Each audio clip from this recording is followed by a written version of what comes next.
Mi amigo, muy buenas noches. ¿Cómo les va? Les saluda Leslie Yata Ramírez, directora de la portal web Entérate con Leslie. Hoy, 10 de diciembre, en el marco del Día Internacional de los Derechos Humanos, vamos a tener un enlace vía Zoom con el embajador Juan Álvarez Pita, un reconocido jurista nacional, internacional y ex presidente del Comité de Derechos Económicos, Sociales y Culturales de las Naciones Unidas. Muy buenas noches, embajador. Muchísimas gracias por estar en la plataforma de Entérate con Leslie. Muy buenas noches, Leslie. Como siempre, muy contento de participar en tus programas. Muchísimas gracias, embajador, y hoy nos convoca un espacio de reflexión sobre el Día Internacional de los Derechos Humanos. En primer lugar, usted es una persona que entiende a profundidad el tema de los derechos humanos, es más, está muy ligada a su actividad académica y profesional. ¿Qué reflexiones podemos extraer para este Día no internacional de los derechos humanos? Bueno, diría yo que el mensaje que ha enviado el Alto Comisionado de los Derechos Humanos para las Naciones Unidas es uno de los mensajes más completos que yo he visto, porque hace hincapié en que los derechos humanos inciden prácticamente en todos los aspectos de nuestras vidas, ¿no? Y yo creo que el enfoque que le ha dado vale la pena destacarlo. De por sí ya es una buena celebración para el día de hoy, que es el aniversario de la Declaración Universal de Derechos Humanos que se aprobó en 1948. Ujú. Mm. Pero también, si bien es cierto, son los estados quienes han firmado, ¿no? Expresado su voluntad política y reconocer los 30 derechos, los primeros 30 derechos que se reconocieron en esta Declaración Universal. Sin embargo, también de nuestro lado, de las mismas sociedades en el mundo, también tenemos una responsabilidad frente al tema de los derechos humanos, ¿no? Y es justamente coactivar con esta promoción y difusión de nuestros derechos y de nuestros deberes. En ese sentido, embajador, en este espacio de reflexión en el Perú, ¿qué ideas, fuerzas, qué reflexiones profundas tenemos que hacer en nuestro país, sobre todo en el aspecto de la garantía de la no repetición de los hechos? Bueno, precisamente el día de hoy es motivo especial para hacer una reflexión sobre la situación de de los derechos humanos en el Perú. Yo creo que las declaraciones que la presidenta de la República ha formulado desde el día de hoy están en armonía, en consonancia con el crimen que ha ocurrido con esta niña de 12 años, ¿no? Que ha sido asesinada después de una violación. Eso produce una conmoción a todo nivel, porque no podemos dejar de considerar eso como una violación gravísima, no solamente para esa víctima que ha sido esta niña, sino que yo considero que la colectividad en general es también víctima del atropello cometido por gente que solamente podría decirse no están en sus cabales, ¿no? Una persona que hace eso, que hace una violación y después remata el asunto con un asesinato, pues yo pienso que lo primero que se me ocurriría a mí pensar es que después de todos los análisis del caso, esa persona tendría que ser recluida en un centro de rehabilitación psiquiátrica o de otro tipo, ¿no?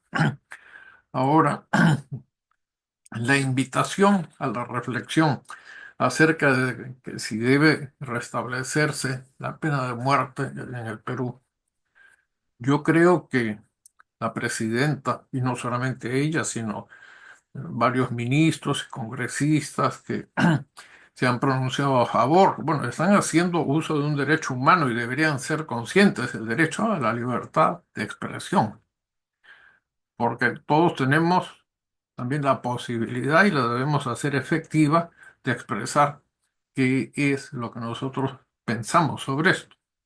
Ahora, esto tiene una dimensión sociológica. Es muy posible que la mayoría de la población peruana en este momento se incline por la restauración de la pena de muerte aquí en el Perú. Sociológicamente eso se explica. Todos los que tenemos pasión por el derecho, recordaremos el caso del tristemente célebre monstruo de Armendáriz, el apellido Villanueva Torres, ¿no? Que después de haber sido ejecutado, se llegó a la conclusión de que había sido inocente. Entonces, el problema con la pena de muerte es que una vez que se ha aplicado, no es posible retroceder. No se puede rectificar un error judicial. Por otra parte, en países donde se está construyendo, diríamos, por lo menos se intenta construir una sociedad más justa, ¿no? El riesgo es enorme, porque yo recuerdo haber leído años atrás una lista de personas que eran candidatas a ser ejecutadas, ¿no? Y primero estaba la decisión de ejecutar y después probar si es que merecían algo. Y por supuesto, luego de los pasos jurídicos que se requieren hacer.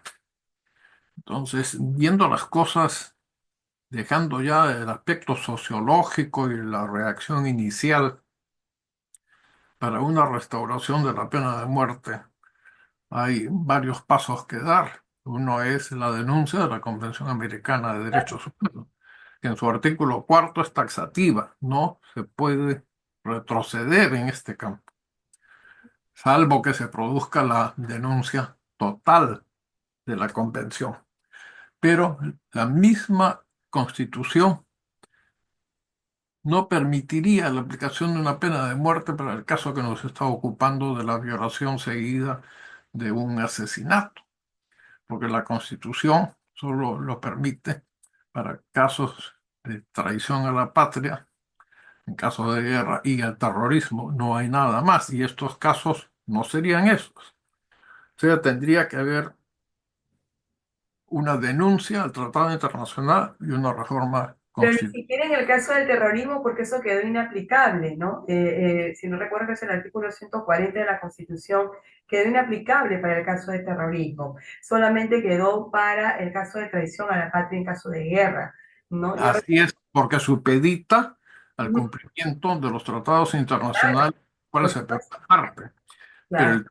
el texto constitucional señala esas A dos, esas dos, pero quedó inaplicable en ese, no, nunca se aplicó para el caso de terrorismo, digamos así, ¿no? inaplicable para cualquier tipo, Sí, porque está, porque solamente se permite en el caso de traición a la patria, ¿no? es tajante, Sí. porque eso hay que vincularlo con el artículo cuarto de la Convención Ujú. Americana, que dice que no se pueden ampliar las causales. No, aparte cuando el Perú ratificó la Convención Americana, lo hizo solamente haciendo hincapié que el único caso donde podría aplicarse la pena de muerte es en el caso de traición a la patria, ¿no? Entonces, eso quedó ahí al momento de Entonces, ratificar la así. convención, ¿no? Entonces, Entonces, para efectos prácticos, ujú, hay que considerarse también que no podría comprender de ninguna manera este actual caso de violación seguida de un crimen, ¿no?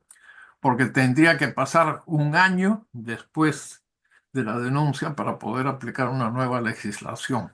usted ha dicho algo muy importante, embajador, que uno debe tener de pronto algo de cuidado en su libertad de expresión, pero fundamentalmente cuando provienen de voces de autoridades que nos están gobernando actualmente. En este caso, la Presidente de la República, ¿no? Que no es cualquier ciudadano de a pie, es la Presidente del Perú, es la que representa en teoría a la nación, al Estado, y es la que está conduciendo el gobierno actualmente. Entonces, que un presidente, o en este caso la Presidente, haya dicho que se abre el debate de la pena de muerte, bueno, eso le va a traer muchas otras adiciones que ya, digamos, han estado en agenda, ¿no? Siempre se ha utilizado la restauración de la pena de muerte para fines electorales, para cuestiones políticas, para ganar réditos, ¿no? De pronto se ha estimulado este debate para soterrar, digamos, los diversos cuestionamientos que está teniendo la presidenta por su ausencia debido a su operación quirúrgica, ¿no? O estética. Y además que esto va a, digamos, invitar, ¿no? al Congreso de la República en especial para promover la denuncia a la Convención Americana de Derechos Humanos, porque no hay otra salida. Si queremos instaurar la pena de muerte en el Perú, para estos casos en especial, la única vía es que nos vayamos por una denuncia a la Convención Americana. No, yo creo que ese es el trasfondo, me parece, embajador. ¿Usted tiene algo o alguna otra opinión al respecto? Bueno, como apreciación política, hay mucha gente que dice lo mismo, ¿no? Hay una casualidad, en muchísimos casos, cuando se habla de una denuncia a una convención internacional, pues siempre hay un trasfondo político, ¿no?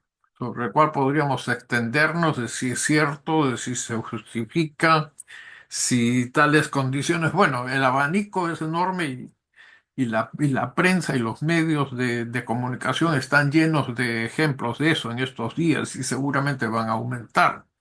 Pero, digamos, eso entraría en el campo, que yo señalé, el campo de la sociología, ¿no? Pero en el campo jurídico también he indicado pues que esto tiene sus vías, ¿no? Aunque a fin de cuentas cuando se producen violaciones a los tratados internacionales, sobre todo los tratados de derechos humanos, a veces se dice, bueno, se viola el tratado y después ¿qué va a pasar? ¿No? Y la respuesta se la dan los mismos políticos, van a decir, no pasa nada, ¿no? Entonces, estamos también siendo testigos, pues, de una destrucción eh, sistemática de lo que hemos considerado siempre como pilares fundamentales que el derecho tiene, ¿no? Interpretaciones que si las hiciera un alumno de una facultad de derecho, el profesor tendría que decirle, mire, está usted desaprobado, ¿no? ¿O qué? Pero la verdad es esa, todos los días estamos viendo que se deshace el Pero armamento. el problema es que justo el día de hoy, que es el Día Internacional de los Derechos Humanos, lanza la Presidente un tema como esto. Entonces, ¿usted cree que esta invitación al debate, a la pena de muerte, no está contradiciendo, ¿no?, la línea de Naciones Unidas, la línea del propio discurso que ha dado el jefe de derechos humanos de la ONU, ¿no?, cuando dice que hablar de derechos humanos es hablar de personas? Bueno, alguien nos puede decir o me puede decir a mí, pero ¿qué te pasa? ¿No? Si ese es un criminal, ese no es una persona, correcto. Todos rechazamos el acto no criminal hacia esa niña. No, no estoy justificando ni lo podemos justificar. Mi rechazo profundo al crimen cometido contra esta niña, porque no debiera una niña pasar por esta situación. Ya vimos el caso Camila, donde también se le dijo al Estado, el órgano de tratado, le dijo al Estado que debería afianzar los mecanismos de prevención, de las garantías de no repetición de los hechos. Y justo hoy no vemos un caso muy similar y más drástico aún. Entonces, en ese sentido, embajador, ¿qué tenemos que hacer para cerrar la entrevista? ¿Qué tenemos que hacer en el marco de este día como reflexión para potenciar la garantía de no repetición de los hechos? Bueno, comparando el momento actual con el de hace pocos años atrás, hay una diferencia que yo observo en los medios de comunicación. No hay menciones al día que se celebra hoy. Es como si hubiese desaparecido del calendario.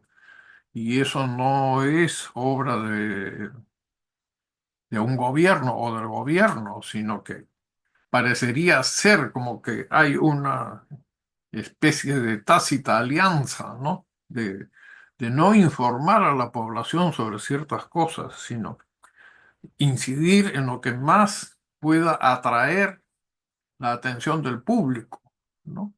Pero son muy pocos los medios de difusión que de vez en cuando tocan aspectos de fondo, pero ¿quiénes son los lectores de eso, Mm, de esos textos? Un mm, grupo muy limitado de la población. Y mm, eso también no podemos separar la teoría de los derechos humanos con la realidad sociológica. Estamos viviendo un momento de que se está deshaciendo el cuerpo jurídico de la nación. Ujú. Ahora,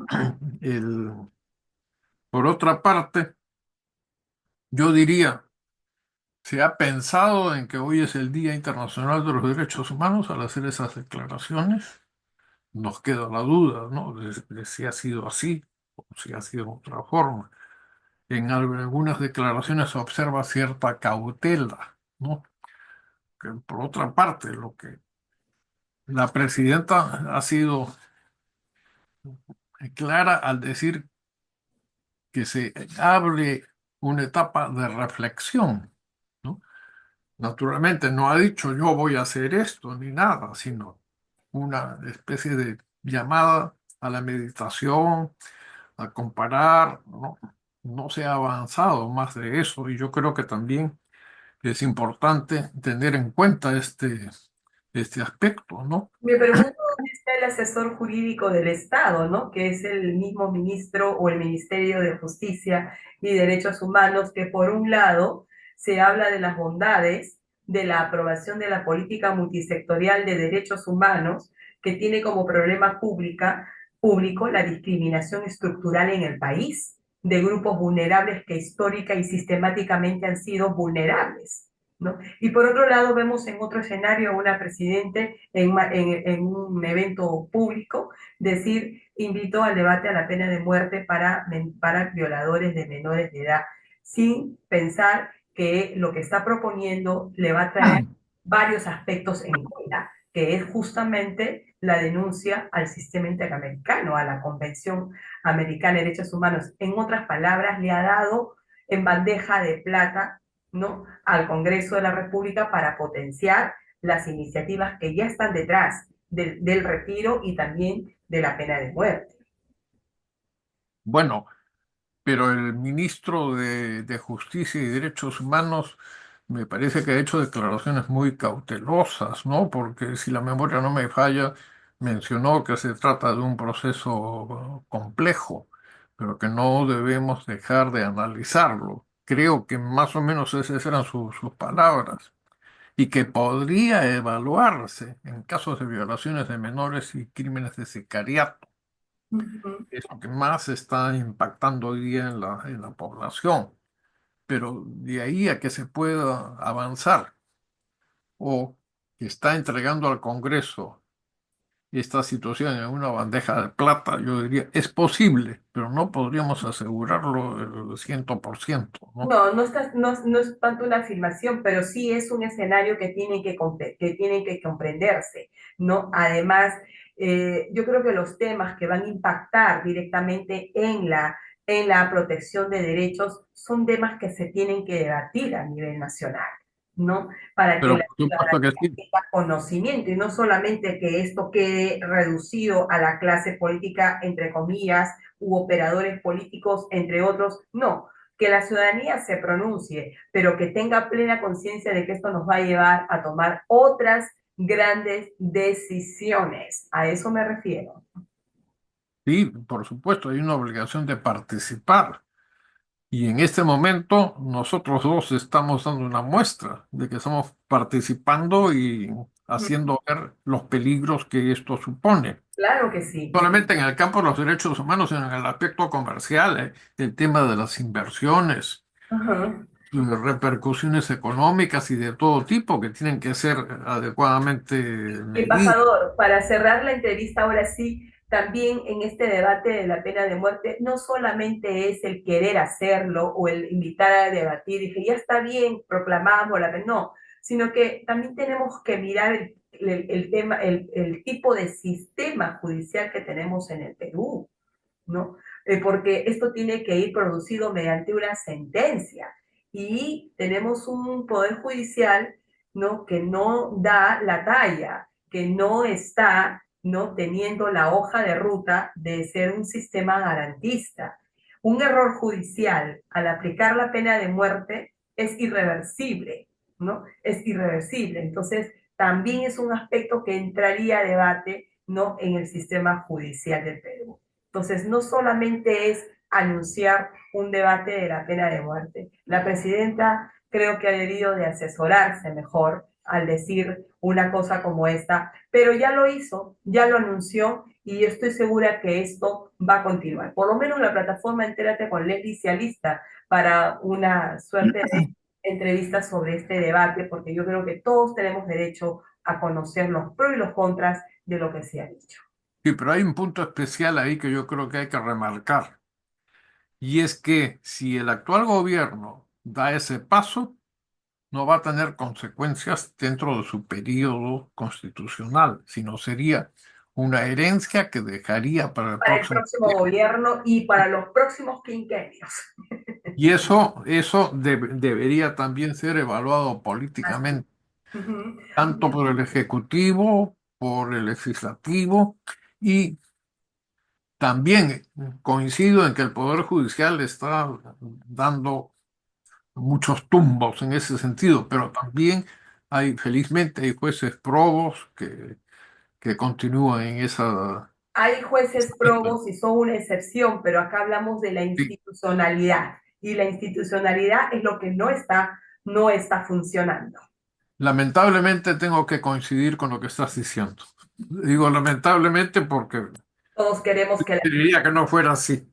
así es, ¿no? Y ese es el pilar y la sustancia de nuestro Estado de Derecho, pero hay que ser realista y la realidad nos puede golpear muy duramente, pero por algo tenemos que empezar, ¿no? Para debatir. El debatir implica poner, ¿no?, en mesa las cartas abiertas, transparentes y los escenarios de los que realmente tenemos y comenzar a trabajar.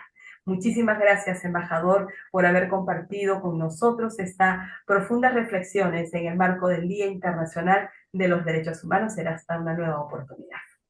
Muchas gracias por la invitación. Muy buenas noches.